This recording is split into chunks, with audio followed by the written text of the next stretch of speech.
Folks, welcome back. My name is Rudy. You're watching Alpha Investments. Let's take a look at what's going on in the market, everybody. Obviously, it's wreaking havoc on absolutely all CCGs, collectibles. Has anybody looked at that graded video game sector? Has anybody seen that? Oh my god. Some of these graded video games that were like selling for ridiculous prices are down like 80, 90%. Ooh. So anyways, today I want to recap a couple things. This is what we have coming up. This is what we're walking into in the next 60 days. First, start with Magic the Gathering. The endless stream of fast-paced products continues to wreak havoc on the Magic the Gathering secondary market. The Collector's Edition and ICE International Collector's Edition is in complete turmoil with panic selling. I'm involved with a lot of you guys' conversations right now on buying complete sets of Collector's Edition. Please be patient so I can respond and handle it. Yes, I'm still buying them. And yeah, if you still have a fancy complete set, you're probably still looking around $10,000. If you have a Plague Nasty set, well, it's going to be less than that. And hopefully you have the original box. Those things are a pain to acquire. But when we look at the new product of Magic, we're in a time where these new sets, they're beautiful. Have you looked at the new Unstable, or Unstable? Is it even called Unstable? Unfinity? Unsanctioned? Unglued? Where are we? If you look at the new Unfinity set, I looked at some other box openings, and I'm still trying to get the Dominaria box openings behind Hurricane, blah, blah, blah. And, my goodness, the cards are beautiful. Yeah, it's kind of gimmicky. They put the Shocklands in to make sure the market was stable. And yeah, they have black bordered playable cards in an unset. And yeah, there's stickers and silly things in it. But cards look great. It genuinely looks like a lot of fun to play. And no one's really complaining about that aspect of it. The market so far for Infinity is pretty stable. Collector boxes are sitting around $210 plus tax, so about $220 out the door shipping and fees on the open market. Draft boxes are sitting about maybe $105, maybe $110 with taxes and with shipping on eBay TCG. And it's somewhat stable. But here's the thing. Like, before that was Dominaria.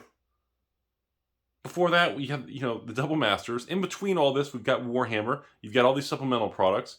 And there's just so many products. There's no time to sit back and really appreciate or enjoy any of these specific things and build a deck and master it and play it for many months. There's no time for that anymore. And that little comment right there really disenfranchises let me make it very simple for everybody. The rate of product coming out is so quick, it doesn't allow people to connect and create memories and nostalgia with any of the products. So as the product ages, right now, no one's able to look back and say, oh yeah, I remember when Dominaria came out, man, all these memories. Oh wait, no, never mind, that was only 3 days. And then we went to the next, because we're in this never-ending spoiler season of product. And we've all talked about it. No one knows how sustainable this is. Is this the beginning of a modern era of new, specifically Magic, with the quantity of products where it's the modern comic book sports card era where there's just so much of it? A lot of people are arguing that, Rudy, Wizards can make all kinds of products. That's fine. But if they don't tighten the print runs, all these products keep falling apart. I mean, if you ask any owner of an LGS, in 2022, there's been almost zero profit, zero cash flow, zero success for LGSs across the world in 2022. Period. I mean, moving forward, like even right now, like Dominaria, I didn't even carry the Dominaria Jumpstart. I didn't even carry Dominaria Draft. I literally cut the order to like 4,000 Dominaria collectors and like 4,000 Dominaria set boxes. And now with Brothers War in November, I've actually cut it further. I'm going to go down to 2,000 and 2,000 probably. I'm continuing to reduce my exposure on the quantity of products. And the funny thing is, it's not because I don't like the products. It's because I physically can't keep up with it. My own patrons and customer base and client base and evil ex-girlfriend base, they literally like, Rudy, dude, I like the price or I like the product, but bro, I can't. There's just too much. I'm still trying to open and enjoy Dominaria. I'm still trying to open and enjoy Double Masters. And we're drafting Boulder's Gate. And they're 4 sets ahead. So again, my concern is when you step back from all this, it's not allowing people to connect emotionally and create memories with products anymore. I hope that makes sense. Like right now, I kind of stopped talking about secret layers. I haven't really made videos on secret layers. Combination of time and scheduling, but a combination of I don't really care about it anymore. You know, I mean, I've been on record for buying a good position every secret layer since the beginning. And I've stopped buying secret layer. Not that I don't like them. Some of them still look great. But I physically can't even keep up with how many I've received, what's on order. I have to create like a spreadsheet. I just can't keep up. And if I'm feeling this way, and my entire life is wrapped around cardboard, the Magic ecosystem is definitely being under just serious duress and strain. It's being pulled. And I don't think what we're experiencing is sustainable. Now, I think it can be navigated if Wizards really, like with Unfinity, let's go back to that real quick. Then we're going to jump to Pokemon, Flesh and Blood, MetaZoo, Whites. We're going to talk about what's happening in these other markets and what's going to happen in the next 60 days. But with Magic on Infinity, if they don't dump a bunch more Infinity draft and collectors on the open market, because it's an unset, they shouldn't. They've never done that in the past with previous unsets. The product's actually going to stabilize and be okay, especially with those fancy Galaxy foil Shocklands. Whoa. Things are gorgeous. But if they actually don't dump another round of collectors in the market, I think it's going to stabilize and do pretty good. And I think no one's prepared for that. Because all of us are just like, oh, Rudy, it's a 99.99% guarantee. There's a better chance of you showing up to fix my washer and dryer while I'm at work and you're over there with my girlfriend helping her fix the dishwasher than literally them not printing more. You know they're going to dump more. They do with every product. They annihilate it. They suck the market dry. And yet, it kind of feels like that. So, I don't think it's an issue necessarily of the quantity of weird things they're making. But if they want to stick with that volume of products, they got to make less of each. They got to tighten their belts. Which brings me to the next conversation. Flesh and Blood released Uprising about 60 days ago. And it was the first set they've released and did a dramatic dramatic supply cut. And it's prevented the collapse of the sealed product and the single cards. For the first time in all the years of Flesh and Blood, we've been dealing with this since we launched the alpha kits for pennies on the dollar. It's been years now. And the game is doing well, standing the test of time, continuing to do very well around the world. Continues to have higher growth internationally than the US, but for the first time since the Monarch Toa Everfest block, the tightening of the print run and the launch of Fab 2.0 has put a firm concrete foundation into the future era and the future of Flesh and Blood in its sets. And I think that is incredibly bullish. That's probably the most beautiful thing for that ecosystem that can possibly happen. Because leaving Everfest, the print run was so high, it just annihilated it. It's just the market's in shambles. The cards don't have much value. The negativity on it but they listened. LSS was like, bro, we get it. 2021. Again, remember, folks, it's not necessarily Magic and Wizards' fault. I'll shill for Wizards. It's not necessarily Flesh and Blood's fault. Not necessarily Pokemon's fault. The 2021 year was so outrageous. All the companies adjusted their parameters to fit the crazy money machine went burr. The money machine broke. It ain't going burr. It's sucking you off quicker than the Fed. I don't know. The money machine is off. Gaty? No, serious video. So in 2022, all these companies that had those parameters, they have to restructure the whole thing because none of the data from last year is relevant. All the data from last year, throw it in the dumpster. None of it matters. We are in a different era.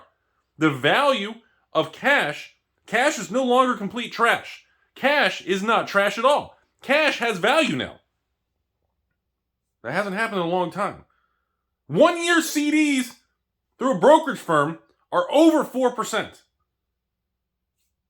FDIC guaranteed by the U.S. government.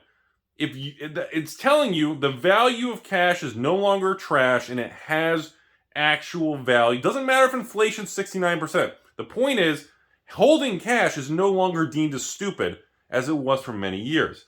But I'm just back to flesh and blood. It's a beautiful thing that they came out. They tightened the print run hard.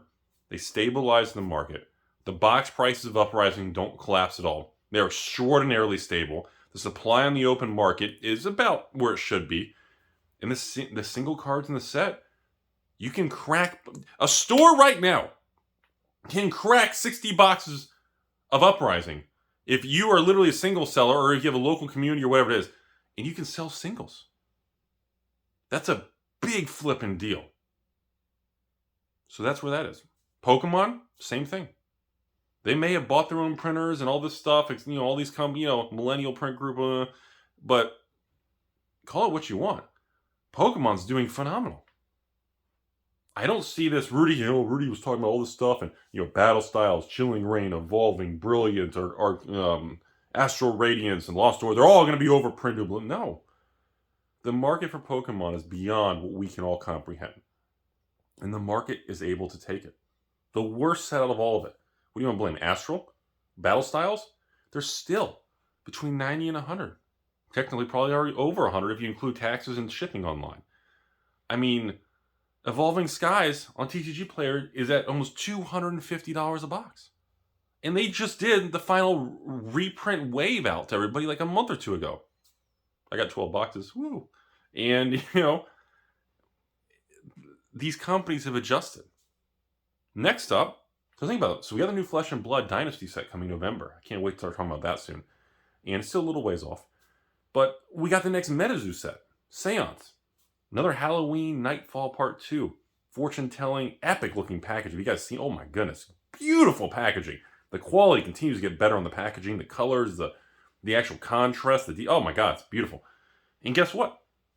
MetaZoo, they're late to the party. MetaZoo Mike's a little late. They're busy. They wanted to hold in their higher print runs before, but they slammed the print run down by 50%. 20 to 30% of stores aren't even ordering Seance. Print runs down by 50%. Everything's been tightened across the board. So this is going to be a major, major defining moment for MetaZoo in a couple weeks. Can't wait to have the Rudy music video spoiler, fortune telling from the future Rudy. The card, the playmat, beautiful, bright colors. Oh my god, beautiful. I can't wait to share with you guys. It's only a couple weeks away. I think October 21st or 20, whatever that weekend is.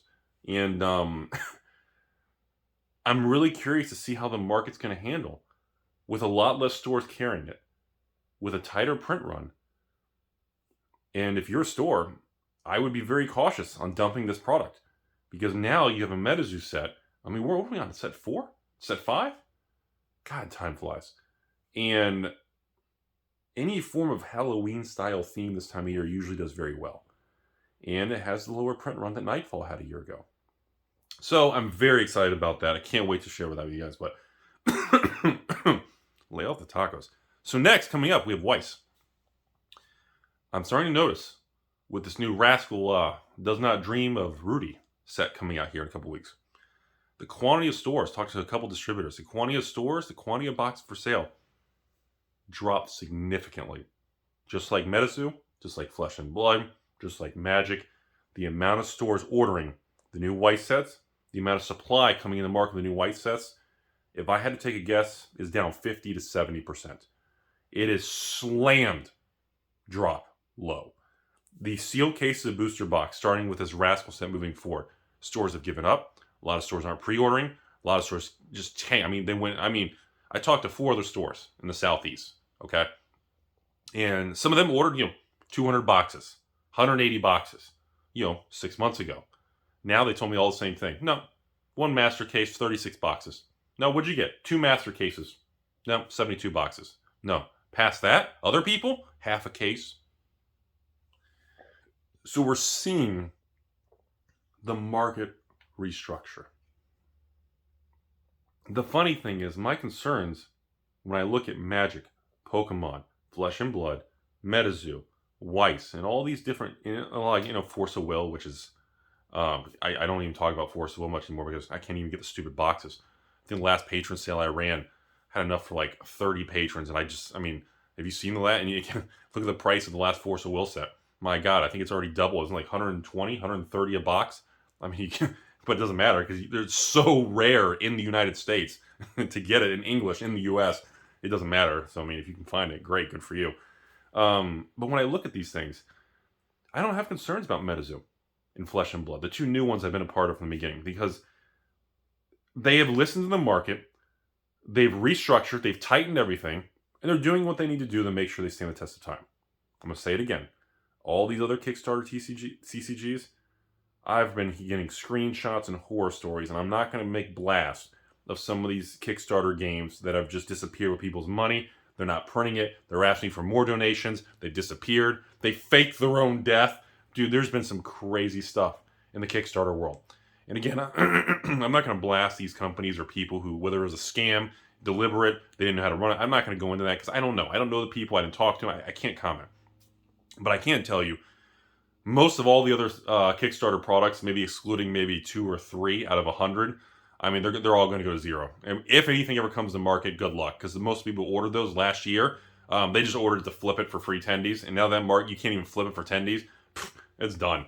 So, but the biggest risk right now, isn't the MetaZoo, isn't Pokemon, isn't Weiss. How much risk do you have in Weiss if you go on TCG Player and buy a case and you're paying $40 to $50 to $60 a box? The downside risk is next to nothing. I can never use a guarantee word because it's a legality issue, but it's the minimal downside compared to 2-3 years from now. You're talking to a guy who went to the XY Pokemon Rudy's bathroom era. I couldn't even sell Pokemon box from years ago for $70. Put them for $69, people still wouldn't even buy them. And I'm not worried about the Weiss thing. Weiss been around for 10 years. Who cares? They're doing fine. I look at MetaZoo and MetaZoo and Flesh and Blood, the two new guys from the last few years. Both of them. Cut and print runs, restructuring, we're moving forward. That's what I like to see. I look at Magic. The most controversial one of all. I used to put a Flesh and Blood or MetaZoo video out. Everybody was, oh, here we go, scam, Rudy's pumping, shill this. I wonder how much they secretly pay him. And, well, one of them did buy me tacos at Taco Bell one time, so that is technically a disclosure. But I look at that stuff, and I'm like, that's what you're focused on? And I notice the negativity on that stuff has reduced substantially now that it's starting to age. And I've also noticed negativity is swung all the way back to Magic. And Wizards, boy, have they learned how to just annihilate people's confidence. Between the price increases, the quantity of products, and then if any product from Magic goes up in value, they say, Bob, pull the red rope in the back. We got those hidden Kamigawa collectors, right? Yeah, we do. All right, pull the red rope. We have one item that went up in value this year. Pull the red rope. Dump another 10,000 Kamigawa collectors in the market. Just dump the rest we have in storage. Make sure nothing goes up. It's wild. Wizards has triggered and made more people angry than anything I've never seen anything like. The amount of anger towards Wizards of the Coast, Papa Hasbro, and then Hasbro saying we're going to raise earnings by 50% within 36 months. And by the way, here's $9.99 proxy, not even card back reprints. Oh, by the way, it's a booster pack. You don't get the whole set. They have just been triggering and angering more people than anything I've ever seen. I thought being ridiculed for being a part of the beginnings of MetaZoo and Flesh and Blood a couple of years ago. God, it's really been a couple of years? A couple of years ago, I thought that was a big deal. And now, the attacks and hatred towards Wizards. Oh, and by the way, I'm going to start saying this in a lot of videos. If you think Mark Rosewater and Wizards of the Coast have any attitude about the spirit of the reserve list, they can fuck off. Because after what they just announced and the stuff they did, there ain't no spirit of the reserve list. They don't give two shits about any of us. And the united public just perception of players, collectors, investors, stores. Everybody's like, it's like a big Transformer Optimus Prime with like this. I'm surprised people haven't boycotted or like put like, I don't know. I'm just surprised people haven't done more to the company. I mean, the hatred they're getting is off the charts. But again, in this emotional time, no matter how we all feel, Wizards will pivot. They know what's going on. You can't downplay them. We may not like it. I may not like what I see. You may not like what you see. We all can't afford what we see. I get it. But I can tell you, they are watching every day. They watch this channel. They look online. They have meetings about it. And they are going to pivot print runs and supplies and quantity. I assure you. Now, again, they operate, 1 to 3 years in the future. So, again, by the time they see reactions and chain reactions and feedback, it takes a while to steer that. It's like a big cruise line. To turn that ship takes time. But I do believe there still remains opportunity, even in new Magic. But there will never be any other opportunity as golden or blue chip as original Magic. It is the cream of the crop of the CCG world. That's all I have to say today, folks. So, conclusion of this video, over the next 60 days, we're going to see if MetaZoo can really overcome the negativity on overprinting the last 2 sets with this new print run reduction. Very excited about it. And by the way, I'm going to apologize in advance. In the past, we usually sold around 2,000 of the Rudy kit bundles with the Rudy exclusive promo and playmats. Obviously, with the print run reduction, the Rudy kits, the supply has been dropped almost 40%. So it's, there is going to be a lot less even for the patrons in the Rudy card and acquiring that. Everything across the board has been reduced. Want to lay that out there. I haven't said that yet. So, next 60 days, we're going to see how Flesh and Blood launches their second set with Fab 2.0, no first edition or unlimited, with continued Titan print run. MetaZoo, 50% print run, their first new set coming out of the Cruel Summer. Magic, with the first Magic set with serialized cards with Brothers War. And, of course, Pokemon with Pokemon with their Charizard Ultra Premium that every store gets like 10. Yeah, that's going to do well no matter what. And, of course, Weiss. We're going to see what happens here in the next 30 days with all these stores getting less Weiss supply. So we are finally hitting a point in Q4 of 2022 where we are going to see across the board, everything I just told you guys has one thing in common. Supply reductions, cuts, tightening, adjustment. We are seeing everything recalibrate. So I'm telling you, after coming through this nasty year, where stores literally, I think the last 7 out of 9 Magic products haven't even made money. Stores have been bleeding. Distributors have reported to me that they don't say they've gone bankrupt. They use the term, distributors use the term closed accounts or inactive accounts. That's the term they use. It's just, so I'm like, what does that mean? It's like, what, they didn't take their allocation? Well, they're inactive now. You mean they went bankrupt because everything's shit? Let's be honest. You don't have to sugarcoat. It's Alpha Investments. I don't have sponsors. I don't need to impress anything. So I think we've made it out of the worst. And I've been saying that with everything from the stock market to the collectible market. Although, with interest rates still going up, I would use extreme caution on real estate right now because those prices are high. And if you have to use financing and leverage and you got to pay these new interest rates, I would use caution. But as far as the markets go, like I said, we are almost done flushing through. Things are adjusting. Things take time to adjust, but we will find a new calibrated kind of balance of supply and demand. And I think we are about to find out if it's going to happen. And I think that's really exciting. I really think it's exciting, ladies and gentlemen, because moving into next year, I still want to leave everybody on this one last thing. Has anybody stopped to think in 2 years from now what everyone's perception is going to be of Streets of Copacabana, Adventure's Forgotten Realm, Baldur's Gate, Double Masters, Kamigawa, how awesome, Dominaria with the Legend cards, Brothers coming out soon with a serial. Has anybody stopped to think all these products that are deemed failures and falling apart? Does anybody stop to think about, like, in 2 years from now when the system's flushed, everyone's fire sold at the stores that had them are gone?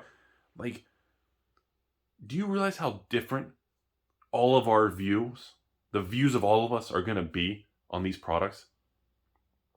The best way I can put an end to this video is When I was making videos on throwing a Bell drain in 2019, at the Q4 2019 and Q1 2020, and of course the world was going to hell, shut down, quarantine, tangerine, you have to get 17 vaccines, Rudy's an evil government, and we were all going to die. No, wait, I'm sorry. I was told you can't put Black Lotus, you can't put bleach on a Black Lotus because it damages it with water. All this stuff, that the peak of hysteria in Q1 2020. I remember making videos on throwing a Bell drain, everybody. And the kicker was, at that time, people were ridiculing, and just the comments were just so aggressive, saying Rudy's telling people to buy a throwing a Bell drain.